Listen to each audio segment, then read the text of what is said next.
Hello বন্ধুরা, আশা করি সবাই ভালো আছেন। আপনাদের প্রিয় এই চ্যানেলে আজ আমি হাজির হয়েছি একদম নতুন একটি ভূতের গল্প নিয়ে। গল্পটি ভালো লাগলে অবশ্যই লাইক দেবেন এবং চ্যানেলটি সাবস্ক্রাইব করবেন।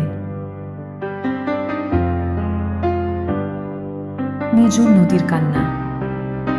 গ্রামের শেষ প্রান্তে আঁকা বাঁকা হয়ে বয়ে চলা কালিন্দী নদী। দিনের বেলা রূপলি জল ঝিলমিল করলেও রাত বাড়লে সেই নদী হয়ে ওঠে এক জমাট বাঁধা অন্ধকারের নাম।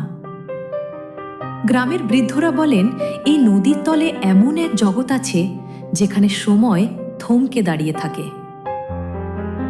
কিশোরী মিনুর খুব শখ ছিল বর্ষার ভরা নদীতে স্নান করার, কিন্তু 5 বছর আগে এক শ্রাবণের রাতে নৌকা ডুবিতে মিনু তলিয়ে যায় জলের অতলে। তার দেহটা আর কোনোদিন খুঁজে পাওয়া যায়নি। গ্রামের মানুষ বলে মিনু মরেনি, সে জলের তলে এক অদ্ভুত মায়াবী প্রাসাদে আটকা পড়ে আছে। গল্পটা শুরু হয় মিনুর প্রিয় বন্ধু আকাশকে নিয়ে। মিনু চলে যাওয়ার ঠিক 5 বছর পর এক অমাবস্যার রাতে আকাশ নদীর ঘাটে বসেছিল। হঠাৎ দেখল জলের মাঝখানে একটা ছোট্ট প্রদীপ জ্বলছে। প্রদীপটা স্থির নয়, ধীরে ধীরে তীরের দিকে এগিয়ে আসছে। সম্মোহিতের মতো আকাশ জলের দিকে এক পা বাড়াল। জল যখন তার বুক ছুঁয়েছে তখন সে দেখল জলের নিচে এক বীভৎস অথচ করুণ দৃশ্য। নদীর তলদেশ বালু আর পাথর নয়, বরং হাজার হাজার মানুষের চুলের জটা দিয়ে ঢাকা। আর সেই জটার মাঝে বসে আছে মিনু। তার শরীরটা নীল হয়ে গেছে, চোখ দুটো সাদা, কিন্তু তার ঠোঁটে সেই পুরনো হাসি। মিনু আকাশের হাত ধরল। সেই স্পর্শ বরফের চেয়েও ঠান্ডা। আকাশ দেখল মিনুর পায়ের জায়গায় কোনো হাড় মাংস নেই, শুধু শ্যাওলা আর পোকা কিলবিল করছে। আকাশ যখন বুঝতে পারল সে ডুবে যাচ্ছে তখন অনেক দেরি হয়ে গেছে। জলের তলে মিনুর সেই মায়াবী রূপ বদলে গিয়ে এক বীভৎস কঙ্কালে পরিণত হল। তার লম্বা নখগুলো আকাশের গলায় বিঁধে গেল।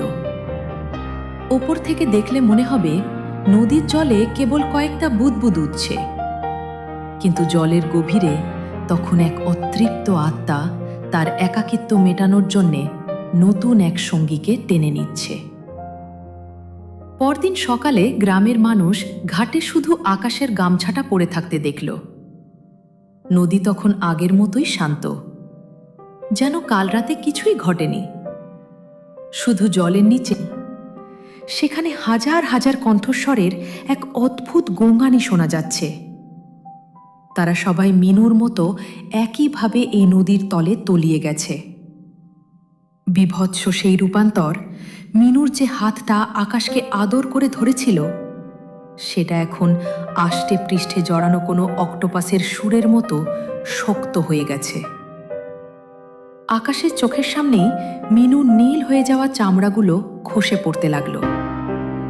বেরিয়ে এলো ফ্যাকাশে সাদা হাড়, আর তার ভেতর দিয়ে কিলবিল করে বেরিয়ে আসছে জলজ পোকা। মিনুর চাউনি এখন আর করুণ নয়, বরং ক্ষুধার্ত। সে আকাশের কানের কাছে মুখ নিয়ে কর্কশ স্বরে বলল, তোর হৃৎপিণ্ডটা যখন থেমে যাবে তখনই তুই আমার মতো দেখতে হবি আকাশ। আমাদের এই সাম্রাজ্যে রাজত্ব করবি। আকাশ ঝাপসা চোখে দেখল নদীর তলদেশটা আসলে একটা বিশাল সমাধিক্ষেত্র। শত শত মানুষ পাথরের সাথে শিকল দিয়ে বাঁধা। তাদের শরীরের মাংস পচে গেছে, কিন্তু অতৃপ্ত আত্মাগুলো এখনো ছটফট করছে। মিনু আকাশকে টেনে নিয়ে গেল একটা অন্ধকার গর্তের দিকে, যেখানে আগে থেকেই একটা শিকল খালি পড়েছিল। আকাশ শেষবারের মতো ওপরের দিকে তাকালো। চাঁদের আলো জলের ভেতর দিয়ে ক্ষীণ রেখার মতো আসছিল, কিন্তু মিনু তার নখ দিয়ে আকাশের চোখের পাতা টেনে ধরল, যাতে সে আলো দেখতে না পায়। গ্রামের মানুষ যখন আকাশকে খুঁজতে এলো, তারা জলের তলে একটা অদ্ভুত প্রতিচ্ছবি দেখতে পেল। আকাশের দেহটা ভেসে ওঠেনি, কিন্তু ঘাটের সিঁড়িতে কেউ কাদা দিয়ে লিখে রেখে গেছে, পরের জন কে। সবচেয়ে ভয়ানক ব্যাপার হলো, আকাশের মা যখন নদীর পাড়ে কান্নাকাটি করছিলেন, তখন তিনি পরিষ্কার শুনতে পেলেন জলের নিচ থেকে আকাশের গলা। আকাশ যেন খুব শান্ত গলায় বলছে, মা, এখানে খুব শান্তি। মিনু আমাকে ওর সব খেলনা দেখাচ্ছে। অথচ নদীর উপরিভাগ তখন কাচের মতো স্থির।